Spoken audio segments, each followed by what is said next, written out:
Behold! The sword of power. Excalibur.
Welcome to episode 6 of the Oh Gosh, Oh Golly, Oh Wow podcast, the podcast where we talk about the Marvel Comics series Excalibur and nothing but Excalibur every week for 126 plus weeks. This week, in episode 6, we are looking at Excalibur number 6, Goblin Night, originally published in March 1989. The creative team is Chris Claremont on writing, Alan Davis on penciling and plotting, Paul Neary on inks, Glynis Oliver on colors, Tom Warzachowski on lettering, and Terry Kavanagh on editing. Excalibur! Into the spine of the dragon! The sword! The land! Yes, Merlin, that's it. Set the world to rights. Call the dragon. Mend the sword. Speak the charm of making. This is our first event issue. It's the first of 2 tie-ins with the event Inferno. In the briefest possible terms, Inferno was technically a company-wide but mostly X-Men franchise crossover involving a war between demons that transforms Manhattan into a hellscape. Major players were Ileana Rasputin, aka Magic, who's transformed into a demonic dark child before reverting to her 7-year-old self, and Madeline Pryor, the spurned wife of Scott Summers / Cyclops, who is also a clone of Jean Grey created by Mr. Sinister. Madeline makes a deal with a demon to become the Goblin Queen and does a whole bunch of dastardly things for at least somewhat sympathetic reasons. We've got a great guest to help us navigate this hellscape, who I will introduce in a moment. But first, we'll introduce the usual team, starting with myself. I'm Dr. Anna Papard. I'm a writer, talker, PhD haver, occasional university instructor, person who likes talking about representations of sex and gender in comics, and Kurt Wagner's still not quite official PR manager. And, as I always forget to mention, I am the host, along with Andrew, of another podcast called 3-Panel Contrast, in which we do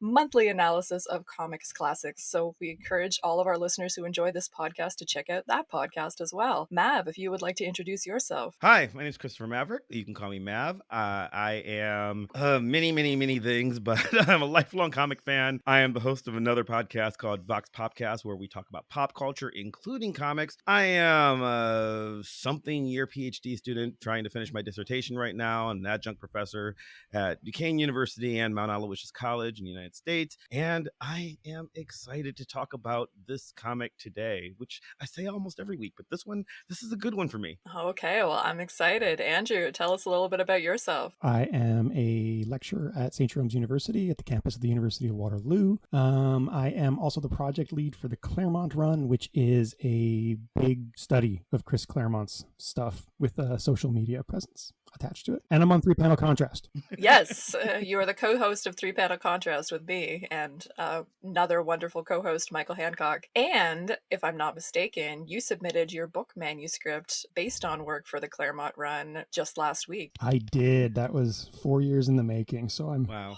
I'm in a weird Holy plummet cow. right now where I don't know what to do with myself. Congratulations. I think I can say this on mic. If I decide that it's not okay, we'll edit it out. But I was asked to review the book, which I obviously can't do because we're too close of friends and have 2 podcasts together, and I've contributed work to your project. But it is going to get, I'm certain, very positive reviews, and I'm going to be the hugest booster of it when it comes out. So congratulations, Andrew. So, as I mentioned, we are joined by a very exciting guest today. We have with us Laura Grafton. Welcome, Laura. Laura. Thank you for having me. Laura is an independent scholar and freelance writer who studied comics at the University of Waterloo. Laura has written a guest blog for the Birthing Space Parenting blog and co-wrote the Middle Space's most viewed article of 2020 with Andrew titled Harley Quinn's Sexuality, A Tale of Three Lusts. We will certainly have a link to that in the show notes. She also maintains creative writing, parenting, and popular culture critique blogs on WordPress, which we will also link in our notes. And when she isn't writing, she works in the charitable sector, supporting fundraising for local and international causes. So, Laura, I have to put this question to you first, which we put to all of our guests, which is this your first time encountering Excalibur? It is my first time encountering Excalibur. I have been reading along with the podcast, so I'm on like issue 3-ish based on what you have made public so far at the date of the recording, and then jumped ahead to read Excalibur number 6 and guest with you guys. So yeah, this is my first read through of it. Excellent. And do you have some prior familiarity with kind of X-Men comics? I mean, you clearly have some prior familiarity with superheroes because you wrote the Harlequin piece. Oh yeah, I would say that most of my familiarity with superheroes actually lives in the DC universe. I'm an occasional Marvel reader, but not a regular one.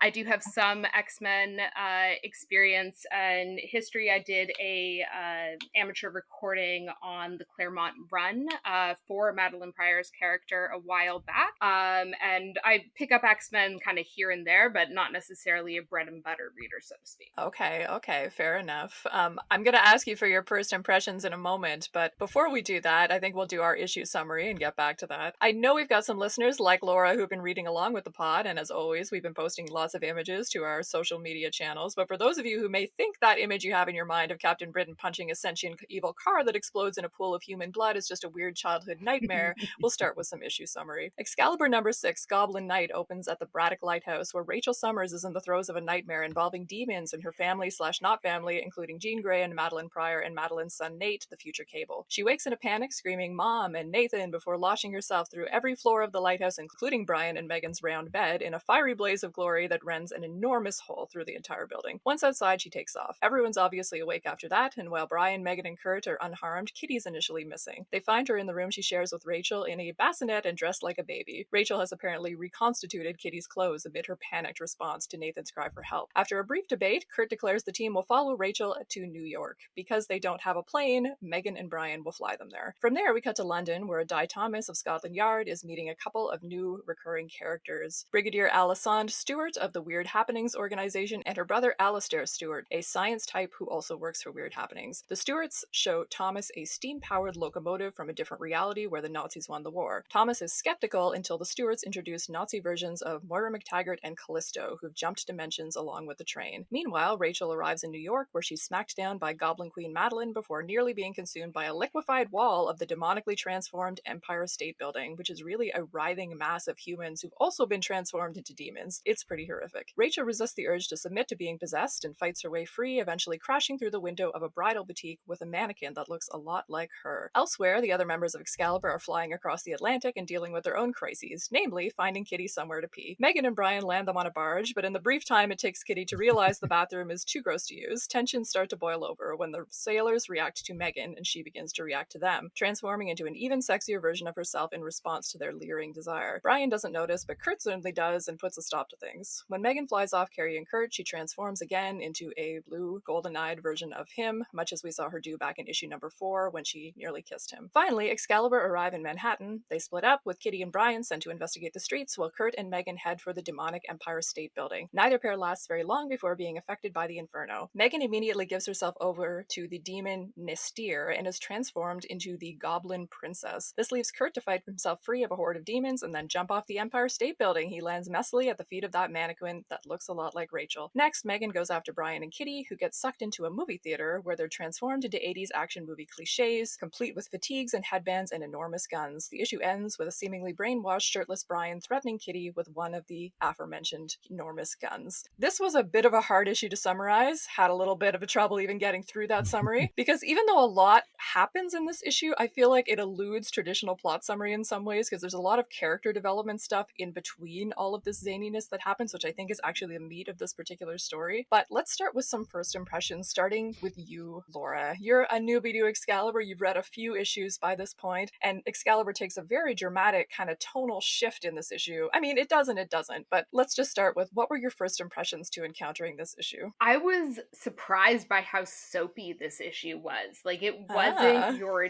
typical, like, it wasn't your typical superhero story at all. It was all this relationship information and this real world kind of like everything from the love triangle between Nightcrawler and Captain Britain and Megan, and looking at like, oh, the superheroes have to stop and go to the bathroom on their way to New York. So like, good.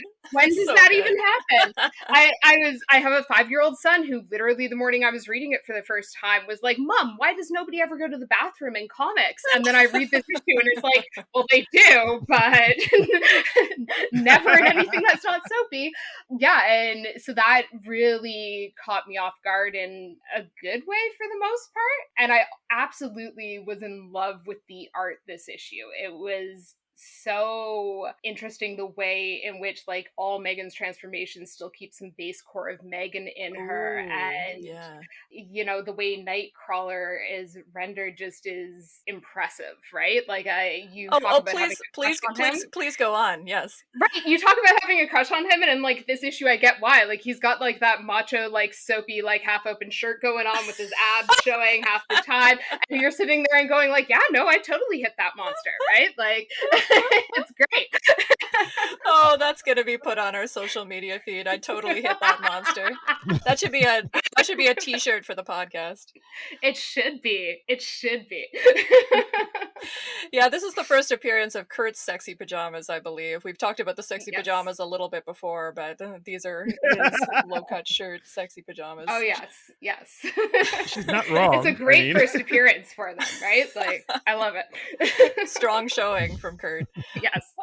What about the rest of you? First impressions, memories of reading these issues for the first time. Andrew, I know that you have a particular affection for the Inferno event, so I'm looking forward to kind of discussing with you how this fits into that larger context. But maybe I'll start with you then, Andrew. First impressions to this issue, things that stood out upon rereading, or any memories of seeing it the first time? Yeah, it's always been an outlier for me to that Inferno story, which is largely about sort of the Dante theme of reckoning, of being confronted with your bad choices. And Excalibur doesn't really have that going. It's very tonally different. It's more playing up the horror. Like that scene where Megan is coming to the arms of Mystere while Nightcrawler watches. That's a Frank Frazetta painting, right? That's something you would find on like a cover of Eerie in the 1950s or something like that. So it's totally inconsistent. But the one thing I really want to point out is that like the writer is the same guy who plotted Inferno. It is intentional that he is keeping them separate from that main narrative. So I think that's an important thing to keep in mind going forward, right? That this was an easy opportunity to reunite them. He did not want to reunite the X-Men with Excalibur. Yeah, that's a really good point. And yeah, I think we'll probably get more into sort of the intertexts with the other X-Men books when we talk in the next issue, which is going to get even more sort of into the Inferno event and into the Inferno context. But yeah, definitely I want to talk a little bit about the politics of crossovers a little bit. But what about you, Mav? Reactions to rereading this, memories of encountering it the first time? Much the same. So I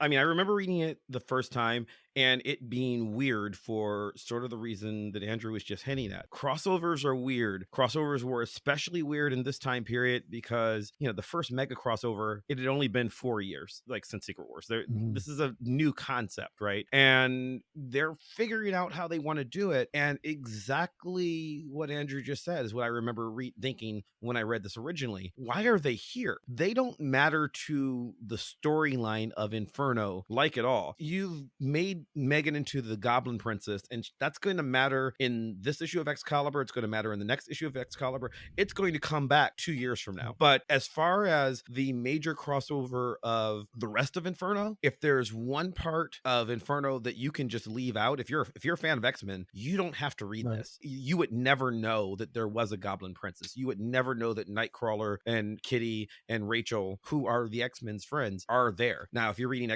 X Factor, you're going to see crossover with X-Men. If you're reading New Mutants, you're going to see crossover. But Excalibur is very much on the outskirts of this, which made it weird at the time. But like looking back on it now, I like this because it is the one aspect of this storyline which makes me feel like the world is lived in. When they did Fall of the Mutants, if you weren't reading one of the crossover books, you'd have no idea that there was a Fall of the Mutants going on. Even today, when you do crossovers, if you're not part of the Spider Island event, what do you mean that time that everybody on Manhattan became became became a venom. Like, you never know. No other comic talks about it. This is talking about the ramifications of an event that they did not cause. Nightcrawler, Kitty, and Rachel largely have no idea what's going on, but they have to deal with the ramifications anyway, and it makes the world feel complete. Yeah, because Laura was mentioning sort of the soapiness of it, and definitely that stands out to me as different from most of the other issues in the Inferno crossover, which, as much as I like parts of the Inferno crossover, there are times in some of the main storyline books where it's a lot of saying what's happening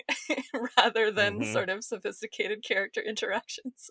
Things get a little bit hairy in that larger crossover. I was going to say the other non-essential one is probably something like the Daredevil issues of Inferno, and yet if you didn't read those, you would miss out on Johnny Storm trying to take over a Daredevil's role by putting on a t-shirt that says bad and going into the bar where Daredevil usually hangs out to try to intimidate everyone, which is a classic moment in comicdom that I encourage everybody to check out. But maybe let's start, in terms of talking about the themes of the issue, start talking about sort of the meaning of demons. Like, Andrew, you mentioned some of the thematics of the larger Inferno event as being sort of a reckoning, right? And demons are often used to sort of reckon with sort of internal character tension, sort of things about good and bad within characters and desires and regrets and all of these larger things. We're literature scholars. We should be able to talk about these things better than I just did, probably. But what's the symbology of demons within this event, and how do we see it playing out in this issue? Do we see characters confronting their demons, and what do demons symbolize? I mean, they're both embodied, and it's a metaphorical thing as well. So how do we see that represented here? Okay, so there's lots of sides to this, but the main ones would be that, like, demons are typically personifications of guilt. They are the thing you did wrong is mad at you, and it's going to hurt you for the thing that you did wrong. It's pretty simple. But they can also be particularly subtextually symbols of desire. The idea of, like, the id, the repressed part of you that you constantly squash, that you want to give voice to and give body to. And I think Inferno is playing with both of those. We have that with Megan pretty clearly.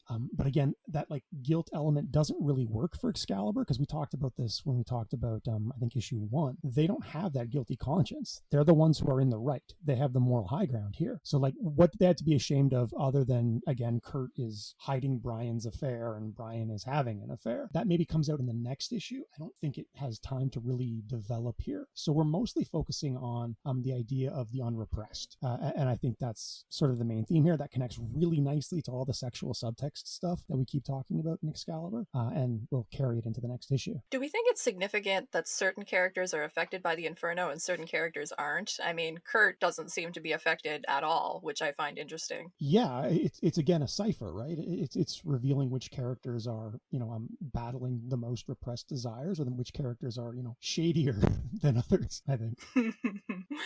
Thoughts, Laura or Mav? The symbology of demons in this issue? Yeah, definitely. I think it speaks a lot to, as Andrew was saying, the characters that are struggling the most with their sense of identity, with their sense of who they are, with what they are or aren't repressing, with what they are or aren't hiding. Obviously, you see that as a trend with Megan throughout the entire issue, because she is just constantly transforming to appease the whim of the strongest personality in the room throughout the issue. She transforms into something even more luscious and Barbie doll beautiful than she already is while the sailors are sitting catcalling her. She mirrors Nightcrawler while they're having this discussion about what it means to be who you are, and she immediately demonizes the second that she gets anywhere near the Empire State Building and the swarm of demons, and just goes with the flow of, like, this is what the popular people are doing right now, this is what the strongest ego in the room is doing right now, so I'm going to try on that personality and see what's happening. And then Captain Britain kind of coming to it when he's got this secret of having the affair from the last issue, and where their relationship is obviously just not good, and him turning into this, like, super macho military guy that everybody is terrified of, that speaks to kind of this abusive nature that he has in his relationship with Megan, I think is really significant. And, like, looking at Nightcrawler in previous discussions, you've been talking about whether or not he's the leader of the team or not, and him having the wherewithal to really stand up, to not get sucked into the demons, and really be the only person that doesn't get sucked into a storyline at all, because Kitty gets sucked into Brian's storyline, right? And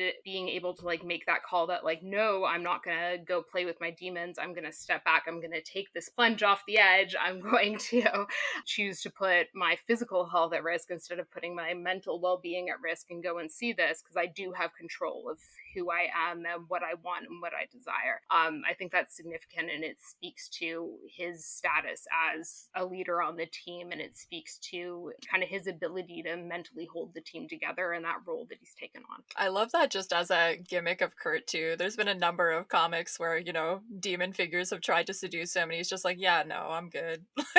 Right? Like he's already monster enough and he knows it, right? Like he just owns his monstrousness and is like, nah, we good. I don't know. I like to think about it as sort of a reflection of his self-acceptance, that he's not tempted by demonic contexts, that it's just like he is. It's not that he's like a saintly character, because I think that's a sort of a misnomer for him, because he's certainly a character who has internal conflicts and problems and doesn't always do the right thing. And when we talked about him covering up Brian's affair already and you know, being involved in an affair potentially, but at the same time, he's very like incorruptible. And I mean, that's always what I think is one of the major missteps of that Kurt with Belasco storyline that I know Andrew has talked about on Claremont Run before, where he's corrupted by Belasco. And I think you said something in a text chain to me, Andrew, that the huge misstep of that storyline is that Kurt would obviously rather die than be corrupted. And I was like, yes, obviously. That's such a bad character read. He is like, would never be corrupted in that way. And yet, you know, that's a story, obviously, that's part of continuity now, so we have to deal with it. Mav, thoughts about demons and symbols? Yeah. Well, I'll start with Kurt because that's where we are right now. But I think that there's two things happening here. First, this is his definitive, I am the leader of Excalibur. And this is, we talked a few episodes ago about, you know, who is the leader? Kurt has his Captain America speech here, where he literally goes, the answer is obvious. Megan and Brian can fly us. Everyone get dressed. I want us on our way within the hour. Like he's just doing a Steve Rogers or his best impression. And then he does the same thing when they land on the boat. He's looking at the map. He has taken this role upon himself. And I think the reason he's able to do that, even after they get to New York, is he's not corruptible in this sense, because aside from just his appearance, Kurt is constantly dealing with his demons. That's part of his character. He is always trying to, you know, what can I do to be more human? We've talked about, you know, his need to be likable, his need to be the leader, his need to be taken seriously. Everything about him up until this point is sort of dealing with the seduction that Megan and Rachel especially are being confronted with right here. Then if I look at Megan, she's the one who's most interesting to me, not only, you know, once she gets to the Inferno, but we were talking about the way in which she chameleons into the desires of, you know, whatever the alpha male who's looking at her at this moment are. But she makes a very important comment when they're on the boat, and she notices, after feeling neglected by Brian these last 3 issues in favor of Courtney, she notices that the sailors are looking at her. It's not like with Kurt, where she sort of was having fun and incidentally changed when they were about to kiss. She sees them going yum yum yum, and then she says, they aren't ignoring me, they like me, I want to like them in return. So whether or not she's a slave to her empathic powers or not, she is very clearly aware of them. And, you know, I don't know if I don't know how to address the question of her agency as to whether she can stop herself or not, but she is making a conscious choice subconsciously, if that makes any sense, to like participate in this sort of, you know, this sort of chameleon act as she transforms. And that leads me to wonder, when she does it 3 pages later with Nightcrawler again, is she doing this consciously? It's not just that she doesn't know that she just turned blue. She apparently does. She apparently knows when people like her, and she apparently is choosing, or I don't know if she can stop herself, but she is choosing to acknowledge that that she is becoming the object of that person's gaze. She certainly knows that she does it with Brian. Kurt wonders if that's even the way she dresses with her nightie. You want to talk sexy pajamas with her nightie earlier on. You know, she's doing this thing to impress her man, and she's doing this thing to impress random sailors she just met. So I assume that she's doing it with Kurt, so that when she meets Nastra at the end, he says, do you wish to help me? She says, yes, please. Yeah. Like she jumps in. That yes, please means so much to me. She jumps into this with both feet. She's like, oh yeah, I'm here. Okay, we're going to be evil now. And and she ends up with, gazy as it may be, the absolute best costume that came out of Inferno is Yes. is the Goblin Prince's outfit. I understand why it's not her outfit for the rest of the run. I understand why. I mean, okay, the hair is very 80s. There's a lot going on with the hair, but I understand why this costume does not work for the character of Megan as we normally see her. But as far as when you're told to design a male gazy costume for this demonic possession storyline, you end up with the Goblin Queen Madeline Pryor outfit of, look, what do I have to get cover in order to reach code approval? And the rest is just boob. And then Megan's outfit, Davis just went all out here. He's like, okay, I'm going to make this work. This is going to be something that makes sense. I don't know how it holds to her body, but it makes sense as an outfit, and it is aesthetically interesting. So I love what she's done. And then Rachel is just doing what she's always done. Rachel, since the body shop in the Munich Massacre on our episode 0, she is still she's constantly trying to be her own person, but also what can I be remade into to be like her idealized vision of what Jean Grey is supposed to be. Yeah, I want to get to the significance of her interacting with that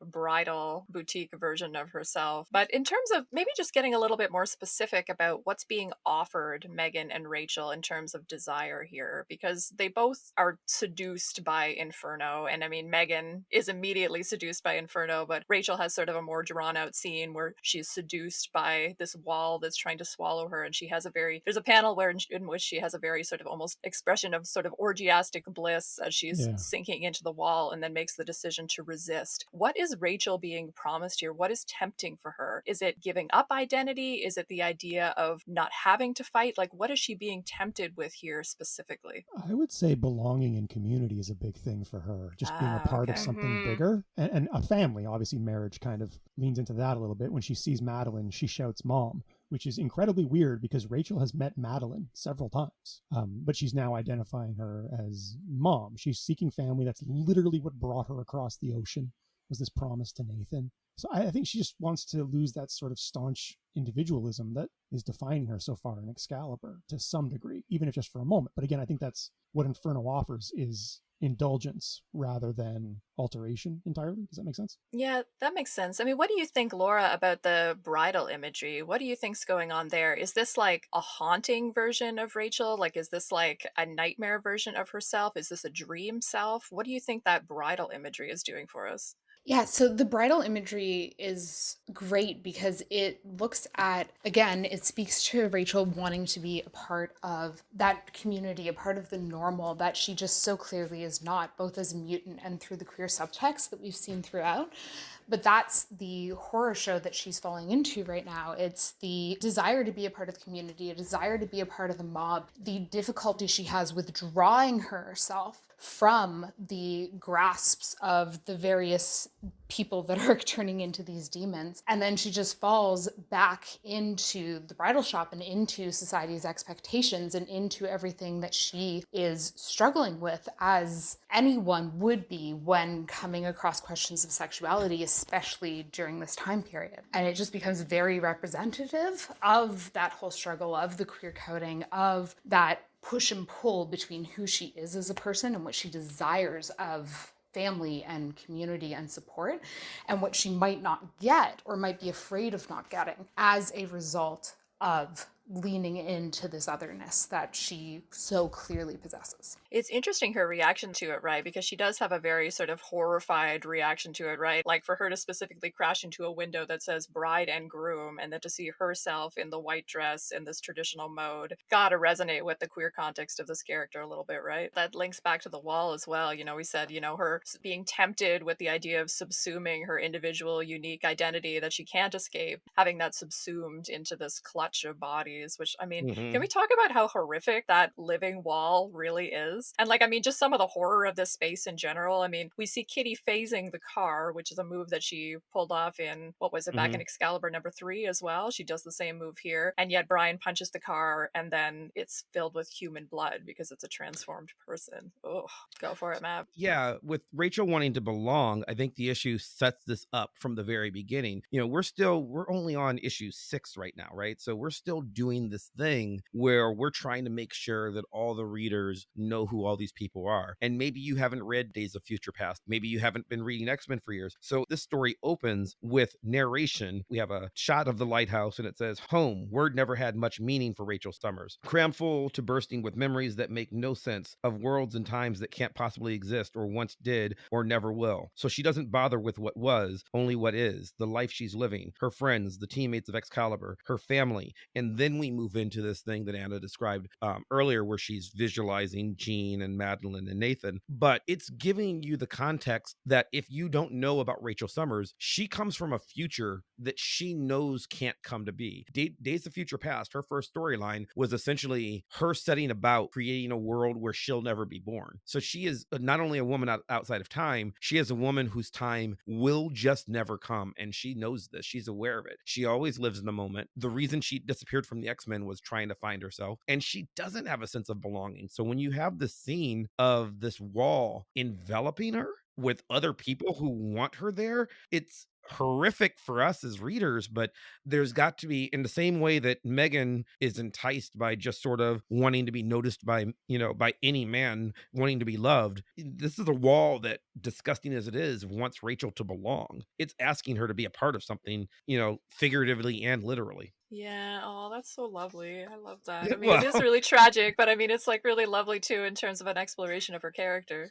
well, she's got this moment where she smiles. Like there's when she first gets Yeah, that was the enveloped in orgiastic it. panel I was thinking Yeah, of. yeah, she smiles and oh my God, this is everything. Wait a minute, what am I doing? There's this moment of almost acceptance before she fights her way out. And I think that, it's very tricky to write Rachel. She's a literal god on this team. She is a cosmic being who has all the power in the world. So we've talked about this before. We really have to take her off the board very frequently by, manipulating her emotions and giving her trauma that she can't deal with, because, the first thing she does in this book is rearrange the molecular structure of Kitty's clothing. She's got a lot of power, a lot of physical power. So it's got to be emotional trauma that gives her a conflict. Can we talk about the scene where she busts out of the wall too, and just sort of the visualization of that and what we make of it? Because it's very sexualized, but I think it's sexualized in an interesting way. I mean, she looks very powerful here as well, and it's one of those sort of mixtures of sexuality and power. And I wondered if, Laura, did you have any thoughts about this scene in terms of what do we think's going on with sort of the sexualization of this scene? Do we find this sort of a positive element of the scene, sort of a problematic element of the scene? Does it add to our understanding of Rachel's character? I'm thinking about the scene where she has the sort of orgiastic smile in the upper left and then is bursting out of the wall. Yeah, so it's just such a weird scene because she's trying to burst out from this like sense of community that she clearly wants. We see the smile, we see the comments, "See, told you she'd love it," as she relaxes into this. And then pulling herself out and in a way that isn't using like her powers, so to speak. Like we saw her flame out of the lighthouse. We've seen her flame out of hundreds of other things, but her flame kind of ignites at the back of her head and almost seems to get like quelled or like extinguished by a segment of the wall. And she just seems so powerless to fight against this thing, this sense of community, this sexual perverse whatever that's causing her this sense of pleasure, and has to like very physically overcome and fully extract herself before she does actually become Phoenix and flame out again, right? Which is just such an interesting thing. And then she gets all this pleasure from the moment of "I'm free, I'm finally free," but doesn't seem in control of that freedom. And then she plummets down and into the bridal shop, right? And it's just so it speaks to that sense of the overwhelming desire and then temptation of the demons, and the like how strong that pull and that need for community seems to be for her, that she has such a trouble breaking out and doesn't really even seem to want to, because she just breaks out and falls right back into a different segment of that temptation. I mean, maybe it's something about sort of the sexualization of the imagery has something to do with, it is that mixture of kind of power and sexuality and seduction and resistance. It's just the way that the wall is holding her. Some of the hands are sort of holding the side of her breasts as she's sort of arching her back upwards, right? It is very sexualized, and yet it's emphasizing her power very dramatically too, for exactly the reasons you're saying, right? She's not using her sort of hands-off, strike a pose and point powers. She's using like her physical self. We see her physical muscles straining. We see the effort on her face, right? And to have that really emphasized and drawn out, I think is part of what makes it powerful, despite what we might think of some of the exploitative, potentially sexualization of the scene. That wall of hands thing, he did that before. It's in Asgardian Wars. There's a New Mutants thing where there's a wall of hands that holds Illyana. Talk about that. That's interesting. Tell us about it. Okay, so in Asgardian Wars, in the New Mutant saga, a portion of that, Illyana gets captured by the Enchantress from Thor's world, Asgard, and there's a wall of hands that holds her, and it's Art Adams who does a lot of cheesecake, like a lot of cheesecake, and it's one of the more uncomfortable images, maybe in the history of New Mutants, but it's clearly extraordinarily sexual. Now, how much Claremont informed Adams' rendering, I don't know, but as I said, he likes this metaphor, this idea of all these different hands coming from nowhere holding on to someone, and if we're being honest, it's probably sexual. It's definitely got an orgy feel to it, right? Like, and the placement of the hands on her body and the positioning of her body, right? Mm-hmm. I mean, the hands are grabbing her in certain places. But I mean, what do you make then of that cheesecake element of this scene, Andrew? Do you think it's additive, or do you think it's taking away from Rachel's power in this scene? Oh no, I think it's 100% necessary for the context of Inferno. That combination of sex, id, possibly even shame on some level. Like I think that's got to be there. Otherwise, you're not going to get that engagement. It could be more equal. I mean, we see that in the next issue with Brian starting to get sexualized a little bit more, just as we talked about Kurt being sexualized in this one. But no, I think this is a situation where you definitely want some sexual imagery. I mean, yeah, it's when we talk about sort of sexualized imagery being sort of, I mean, I never want to get back to things being sort of positive and negative, because representation is always far more complicated than that. Right. But there are instances in which sexualized imagery, even if it's potentially exploitative imagery, can be productive if it's additive to the story, right? If we're going to tell this story about a sexualized seduction of Rachel and sort of articulate her temptation into normality and then show her resistance to that temptation, that can be a very powerful way of using sexualized imagery to do something that is subverting sort of some of the simplicity that imagery can sometimes fall back into. Because, again, we talked about this relating to sort of her struggles as a queer character and stuff, right? So we are learning things about her character through the sexualized nature of the imagery. And I think that's one of the ways that kind of imagery can be additive rather than reductive. Yeah, especially with Megan too, as the Goblin Princess, right? We're getting that exact same component because, I mean, we've established her as kind of this passive sexual object. Empowering her sexually makes a lot of sense. And I think the costume is a great way to kind of signal that. And I mean, I want to get back to the question of like,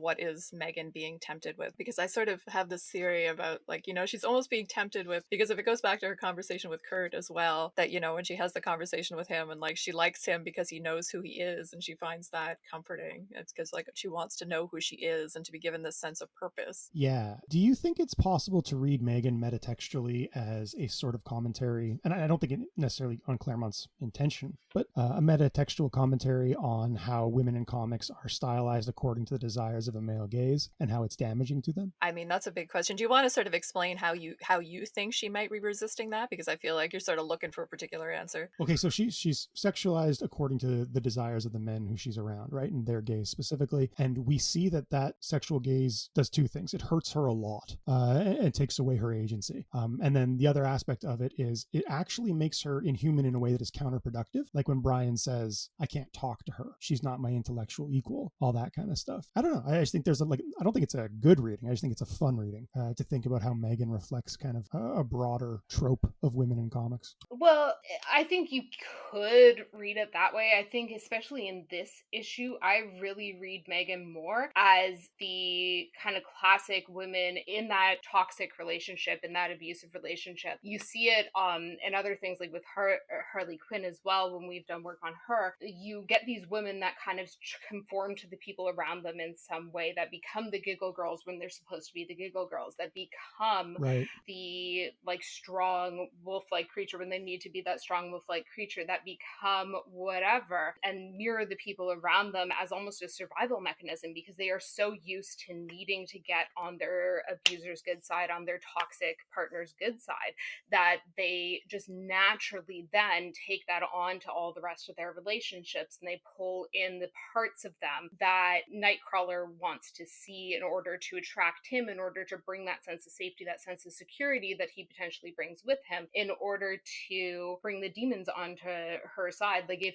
what Mav was saying earlier about her having some agency in this subconscious shifting, then to get on the demon's good side in order to get rid of the demons is a potential way for her to be playing this transformation. And it just more speaks to that reading of this character as that abused woman for me than it does to a potential commentary on the way women are seen in comics. Like, I do see your point and get how you could read it that way, but it's not the strongest reading for me. Yeah. I mean, yeah, I have a hard time going quite like as far as like Andrew, you're suggesting that we go with it, but I do also think it's a potentially interesting reading. I mean, Kurt says it's a defense mechanism, and it's implied that he's correct, right? So that supports that reading. And then the other aspect of it is Megan doesn't know who she is. She expresses that. She doesn't know what the real thing is because she's constantly doing the chameleon thing that you're talking about. So again, you're distancing someone from their humanity. So we've been talking a lot about Rachel's motivations and her temptations and what she's tempted with and what she's fighting against. What is Megan being tempted with here, where she, very easily submits her will to the demon, which makes sense in terms of, the way that she's been transforming and her inability to control those transformations throughout this issue and sort of throughout the early run of Excalibur. But what is the demon that she's fighting? Is it that lack of sense of self? Is she being promised a different, stronger, more satisfying sense of self? Like, what is the temptation and what is the promise here that has to do with Megan's character? I think she's exhausted. You know what I mean? She's in kind of a desperate place where she has no power whatsoever, and she's watching things fall apart. So being given that power and agency through submission, which obviously is a very sexual thing as well, is deeply appealing to her. Yeah, and it's this power and agency through the submission, and it's power and agency to manipulate those around her. The first thing she does when she has that power is she goes after the men that have been causing her so many complications. The demons go after Nightcrawler. At her command, she goes and she gets Captain Britain, and she's like, nothing's changed with me, but like, you're gonna go through the ringer, sweetheart, and pulls him into the movie theater, right? And it's just getting this moment where she actually has some semblance of control over who she is, a moment of clarity where she's like, no, I'm badass demon, and this is what's happening, and I'm going to control the world around me, if only for a moment. And we most directly get her transformation from a good girl into a bad girl, right? I mean, both sort of thematically and visually, right? And it sort of gets back to her wearing the sexy pajamas at the beginning, where she always is looking sexy in her pajamas, but she's usually wearing, Brian's tank top, as we talked about before. But in this case, she's wearing this lacy black nighty negligee thing. And you have the wonderful thought bubble of Kurt being like, what's Megan wearing? Totally to impress Brian. Totally doesn't suit her. And I'm like, when did Kurt become the sexy pajamas police? But anyway, that's part of him exercising his leadership capacity, I'm sure. But anyway, we get sort of a call back to that, right? That she's sort of adopting this more bad girl sexual identity in an effort to attract Brian's attention, and it's not really working, right? Anyway, Mav, you were going to say. Yeah, I love Kurt. I really do. But again, every time we talk about their relationship, I just want to feel like you've known these people 2 weeks. You don't really know what she's like. I mean, yes, I get that you have a crush on her, but you're projecting. Maybe she wears this to sleep all the time, and she wears something more conservative when she thinks she's going to see you, weird guy who lives in the on the floor above us, right? Like, and there's a bit of, well, this isn't the real Megan. And it's like, you don't know who the real Megan is. Megan doesn't even know who the real Megan is. And it's not like, so, she's got this red teddy on, and it's sexy, but it's not like it's something inappropriate that no woman would ever sleep in. It's something that maybe she sleeps in, maybe she doesn't. But I think that moment's necessary because Kurt's idea idea of Megan, much like Brian's, is Megan is my dream girl, right? So that really does set her forward for this place where she's going to become now the sailor's dream girl. And then now, once again, Kurt's very literal reflection, to where it makes me wonder. I don't know that the Goblin Princess is Nastra's version of this. So, I mean, maybe it is, but she doesn't look like a demon like all the other people Nastra transformed. So I'm wondering, is what she's become Megan's idea of what sexy badass woman looks like? Is this the truest version? I mean, yes, I get that it's her uninhibited, corrupted by evil seduction, but is this like her version of, if I'm going to be sexy for myself, this is what sexy for me looks like? Yeah, and I mean, that's always the question with Megan, right? You know, when is it her desire and when is it not? And that's sort of a question that we're going to keep asking with Megan throughout the series. I'm going to say a slight PR manager Kurt defense for the sexy pajamas scene,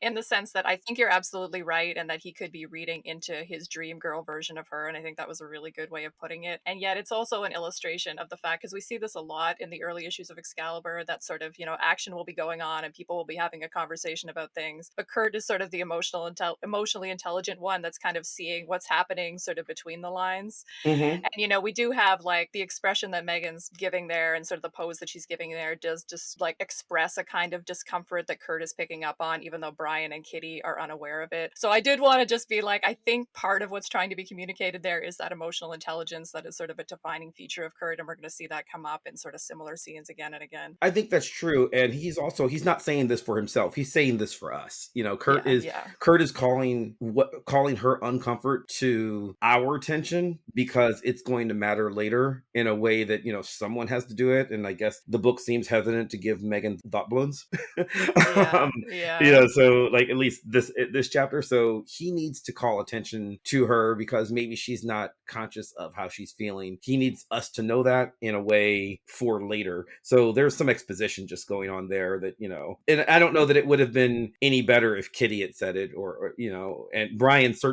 can't. I don't know that Megan can, and I don't know that Kitty should have there. So it might just be someone had to say it. I kind of like the idea, though, that Kurt is wrong and projecting, as you said, Mav, because like in that scene with the sailors, he jumps in and he's all shocked that Brian didn't notice that Megan needs rescue. But we have Megan's internal dialogue there, and she does not express anything about needing rescue. Right. I want to like them in return. Is that her, or is that her powers? And is she just her powers? I don't know. Or is he projecting this good girl image onto her the exact same way that Megan's powers are kind of doing that through Brian? I agree, and yet at the same time, if we're going to think about Megan as someone who has expressed fear about not being able to control her powers, and is she comfortable in that sailor scene, or is she someone who actually did need help and rescue in that scene because she wasn't able to control her powers and was going to get into an uncomfortable situation? And sometimes a friend, regardless of gender or whatever's going on, needs to do that for a friend. Yeah. Sure, but he doesn't become upset when she turns into a blue elfin woman. He doesn't, although that instance of her doing it is like interestingly non-sexual, in the sense that they're having a pretty normal conversation about her powers there, and she's not being any sexier than usual, and it's sort of an emphasis on their face and their dialogue rather than this being sort of a sexual flirtatious scene like we've seen before, which at least is something. Yeah, it's a complicated relationship, and I think that's the power of the book, right? Like, it's the reason we like it is not because Kurt is the wonderful absolute good guy and Brian's the wonderful absolute bad guy. We like them because they're all, including Megan, they're all complicated and flawed. It's what's the magic of this book. They are navigating this. Yeah, for sure. And I mean, I would say, like, in terms of me being Kurt's PR manager, I'm a PR manager for him being likable and complicated, but not necessarily perfect, for sure. Yeah.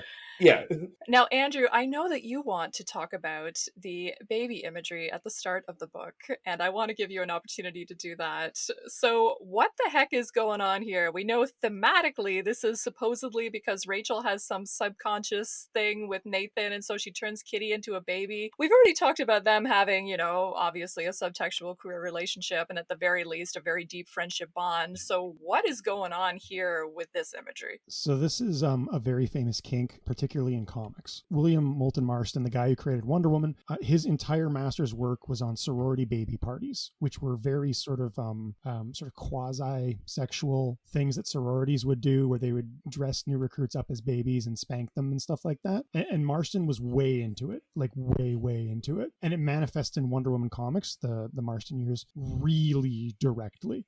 So like this is a well-known kind of sexual kink, and it's a specifically one that's associated with lesbianism. So having Rachel do that to Kitty in their bedroom is, I would argue, not subtle at all. Ah, interesting. I like that. Yeah, I mean, I had thought about the sexual component of it in a basic general sense, but yeah, that puts a finer point on it for sure. I want to sort of leave, I think, the introduction of weird happenings to our discussion in the next issue, because we're going to get a little bit more into it as we go forward. We're very aware, listeners, that it is an intertextual Doctor Who thing, and we're going to get back to that. But before we completely run out of time, I just wanted to come back to some of the kind of soap operatic elements of this issue, which I know, Laura, you particularly highlighted as being a high point of the issue. Did we have favorite kind of, character moments or scenes in this issue? And we haven't talked about them stopping on the barge because Kitty has to pee. Yeah. That is literally my favorite Kitty Pryde moment in her entire character run. So good.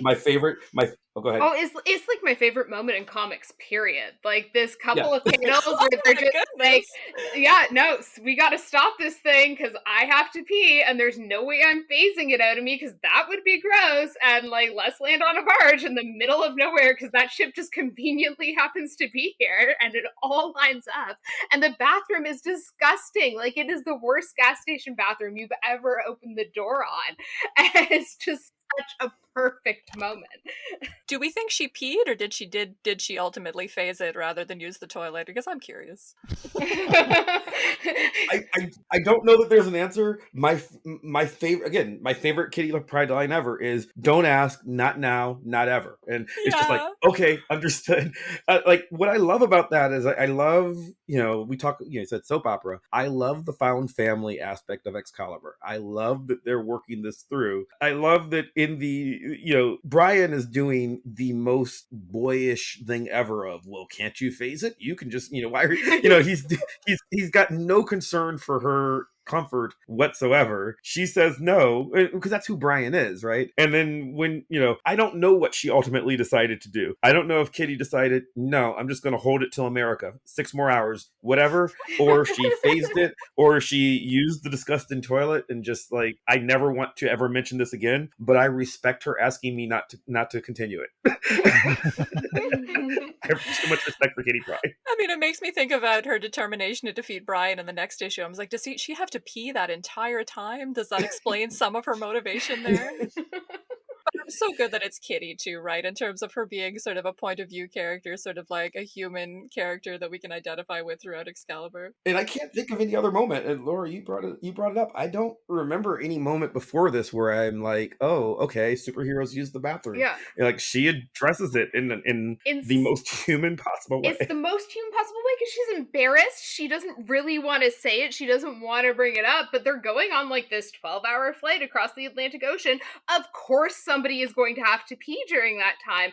And it's that age-old question where like every kid goes through it at some point. And like I said, my son went through it right as I was reading this, where you go, but my superheroes, my characters on TV, my whatever, they never use the bathroom. But how did they do that? Everybody needs to go to the bathroom sometimes. And it really just is like, yes, superheroes go to the bathroom too. And they go to the bathroom at disgusting rest stops and they just do what they gotta do. And then they go on and they kick ass and save the day. Well, this is no less than the third time we've been talking about the significance of bathrooms in Excalibur, because the fact that they only have one bathroom at the lighthouse has come up as a plot point multiple times and will actually come up again in multiple issues. There's at one point their bathroom gets destroyed, and this is the catalyst for Brian breaking. Anyway, we will get to that. I won't spoil it, but it becomes an important plot point. The point when Rachel had her psychic backlash and was, having her throwing up at the toilet while Kitty held her hair, it is a character building moment. And just, I mean, you talk about the humanness of it, it reminds me of the TV show 24, which I was a big fan of. And it's, you're seeing 24 uninterrupted hours of Jack Bauer's life. And the producers were asked about that. Why doesn't Jack ever go to the bathroom? And they were like, well, he does. It would not be fun to show. Just assume he's doing it whenever we show any other characters.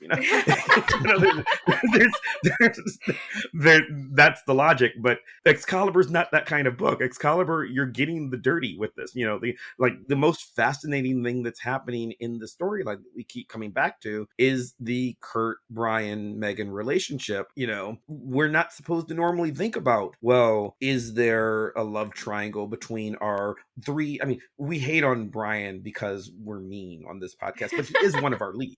He is one of the main characters. He is a protagonist for this story, and we don't like him. But there's a naturalness of how they interact with each other that wasn't even present in X-Men. Not really, not in the same way. Which, even under Claremont, different dynamic of the book, not necessarily their relationships, but the book doesn't give us these kinds of moments inside of the melodrama of X-Men the way this does. And we think about the significance of it being here in sort of the height of Inferno, which is the most surreal, least grounded place to have this moment. And then I think it really speaks to how Excalibur is different from sort of the rest of what's going on in the line at this time, but also how it maintains its identity in the context of this crossover. Andrew, you were going to add something. I was just going to say that the character voices in that scene are perfect, right? So good, so good. Kitty whispering, and Megan has to be the one to broach the subject because she's sympathetic to Kitty, and Megan will be the outspoken one, but Kitty doesn't even want to ask it. And they give the little tiny font to indicate Kitty's sheepishness about that. Yeah, no, everything about that scene is clicking. And then Brian is kind of embarrassed, whereas Kurt is just nope, exactly. Yep, that's what we'll do. We'll get this problem done. I'm not embarrassed. So good, so perfect.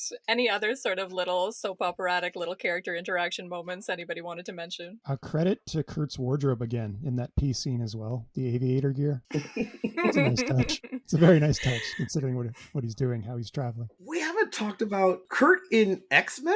Mostly, he was the one character who was in costume most of the time. You'd almost think it was part of his body, the amount of time at which he wore his, weird shoulder pad outfit. He didn't do civvies. He did image inducer, but he didn't do civilian garb nearly as much as Jean or Storm or Scott or Logan. This is a huge conversation, Mav, which I have spent literally hours talking with Nightcrawler fans about, and it is a huge, huge thing, and it is a huge point of contention with me that of late he has not been shown outside of his costume in about a year currently, and I keep track of these things, because when Kurt is always in his costume and the other X-Men are out of costume, they're in their civilian clothes and he's in his costume, that dehumanizes the character in a way that is very unproductive. And to have him in casual clothes and to show that that's important for him, it speaks to his character in terms of, it's important, as you said earlier, for Kurt to feel human, for him to feel normal, and to always have him in his outfit, which is not even just his superhero outfit, it's his trapeze artist outfit from before he joined the X-Men. I hate when he doesn't put on casual clothes, and when he does put on casual clothes, it's so important for building his character and humanizing his character. And what's great, I mean, you mentioned on a previous episode that this is a point in his life where he is intentionally not using the image inducer. So he is creating a normality that works within his monstrosity, right? He knows he cannot be normal. He cannot be human. And he's normalizing it being okay to be other. And that happens by, I'm going to wear sexy pajamas. It's cold, so I'm going to wear my snazzy aviator scarf and goggles because we're traveling. Oh, by the way, also you talked about in the scene of the bathroom. I love that his method of traveling with Captain Britain isn't to be carried with him. He's riding piggyback as though he's flying him. Very Snoopy and Red Baron kind of thing. You're going, I love everything about it. And then when we switch partners, we get we get Kurt scooped and Kitty scooped. Kurt being scooped by Megan is very charming, I must say. Oh yeah. But I like too, this is the second time that we've had him wear pants, where he puts his tail inside the pants, which is an interesting normalizing gesture, and then he of course has to take off his pants later to have his superhero outfit on, and it's getting ahead, but that'll come up as a problem for Kurt in a future issue, which we will get to before long. Anyway, any other final thoughts, things that we didn't get to that you're desperate to discuss? I want to discuss Kurt's clothes lots more in future episodes, don't worry. We'll get to the Nazi stuff, which I think is too long a conversation. We'll get to the Doctor Who connection of who, so. Yeah, for sure. And we're definitely going to be talking more about the deeply problematic nature of the Nazi version of Excalibur. Don't worry, we have much discussion about that planned. The last thing that I wanted to discuss was just that we finally have the Sword Strokes letters page coming back, and we're going to touch in on this as we go along because it'll be more of a constant. And yes, I'm never not amused by the fact that it's called Sword Strokes. The letter I wanted to highlight this week is from Sam Rowlett, address withheld, which Mav was bringing up how strange it is to see people's addresses printed in the letters page, which just seems like it creeps me out. I used to read letters columns religiously, and then they sort of went away as the internet happened, right? Everyone has the internet, so now you can just talk to your favorite creator on Twitter. They might answer you back. It takes seconds rather than 3 months. But I had forgotten that they just put people's, Sam Rowlett doesn't give his address, but if you go up or down a letter, you can just go find where these people live. And that's probably a bad idea. It was that legacy from sci-fi comics though, right, where you like sort of develop pen pals and sort of communities through the letters pages, but I think it just seems so strange in the context of now, right? Anyway, so this is the letter from Sam Rowlett. Dear mates at Excalibur, he is from the UK. Dear mates at Excalibur, I have to congratulate you guys on the first issue of Excalibur. It was great. I don't want to miss an issue. Nightcrawler is my favorite hero, but there is little I know about him. Here are some questions that might help me get to know him better. What is he? Where is he from? How old is he? Why does he say strange words? I'm from England, he says, helpfully. And now there is a comic book I can fully understand, except for these basic questions about Nightcrawler's favorite character, apparently. Well, it's time for tea with the Queen, so cheerio. Just so adorable. I love that the first question is, what is he? It's just so cute. Anyway, the response from editor Terry Kavanagh is, before you drink that tea, Sam, here are the answers to your questions. He is a mutant. He is from Germany. He is old enough to vote, and he uses strange expressions, of course, because he is German, and those are German expressions. Although, you'd be forgiven for being confused, since he often uses German expressions that don't translate properly, because the writers are not German. You and the Queen may commence tea time, ta-ta. Just adorable. I love that letter so much. Makes me laugh every time I see it or think about it. What must I do now? Kill them? I can tell you nothing. My days are ended. The gods of once are gone, forever. It's a time for men. It's your time. I need you now, more than ever. No. This is the moment that you must face at last, to be king alone. And you, old friend, will I see you again? No. There are other worlds. This one is done with me.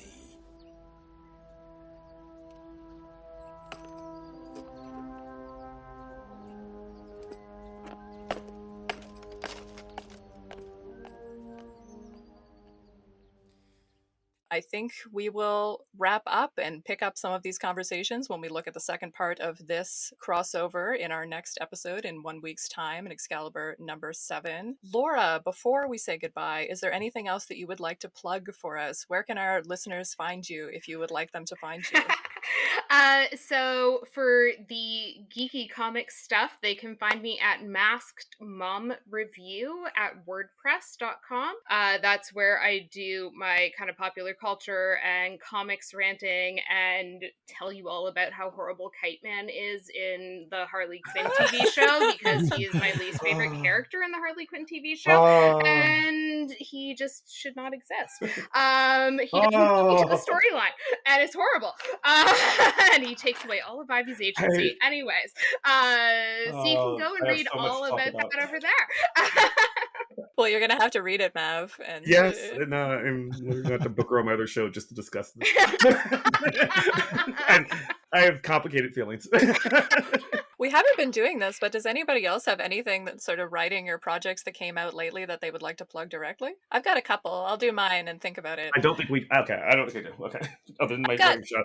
Go ahead. I've got a couple of things that came out lately that are sort of relevant to this podcast. I have got something for Shelf Dust that just came out about Ann Nesenti's Daredevil, which takes place directly in the aftermath of Inferno, so not directly connected, but we'll have a link to that in the show notes. And I also wrote a profile for Women's History Month on Ann Nesenti, prolific X-Men writer and editor, so people can check that out as well. Just my regular stuff.